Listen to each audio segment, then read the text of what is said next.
ఒక ప్రణయ్ని ఒక ప్రేమ వివాహం చేసుకుంది, కులాంతర వివాహం చేసుకుందని చెప్పి మారుతీరావు అనేటువంటి ఆయన ఒక దళితుడిని సుపారీ ఇచ్చి చంపించడానికి ప్రయత్నం చేస్తే మారుతీరావు చచ్చిపోయాడు, చంపినోడికి ఉరిశిక్ష పడ్డది, మిగతా వాళ్ళందరికీ జీవిత ఖైదు పడ్డది. ఒక్క ఆవేశం ఎన్ని కుటుంబాలను ఛిద్రం చేసిందో చూడండి, ఎన్ని కుటుంబాలను ఛిద్రం చేసిందో చూడండి.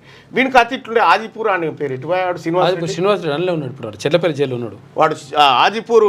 ఆజిపూర్లో అమ్మాయిలను అత్యాచారం చేసి హత్య చేసి బాయిలలో వాడు దునపోతును మేపుతున్నాడు. శ్రీనివాస్ రెడ్డి అని పేరు. వాడు అల్లనే ఉండి ఇప్పుడు అల్లనే ఉన్నాడు. వాడు తుంటాయండి. ప్రణయ్ హత్య కేసులో నల్గొండ ఎస్సీ ఎస్టీ కోర్టు సంచలన తీర్పిచ్చింది. A2 సుభాష్ శర్మకు ఉరిశిక్ష విధించింది. మిగిలిన నిందితులకు యావజ్జీవ కారాగార శిక్ష వేసింది. ఈ మేరకు నల్గొండ ఎస్సీ ఎస్టీ సెషన్స్ 2వ అదనపు కోర్టు ప్రధాన న్యాయమూర్తి రోజారామని సోమవారం తీర్పిచ్చారు. నల్గొండ జిల్లా మిర్యాలగూడలో 2018లో జరిగిన ప్రణయ్ పరువు హత్య అప్పట్లో రాష్ట్రాన్ని కుదిపేసింది. అందులో అమృత వాళ్ళ నాన్న మారుతీరావు ఆత్మహత్య చేసుకున్నాడు. ఆయన చేసుకుంటూ వాళ్ళ బాబాయ్ జీవిత ఖైదు పడ్డాడు.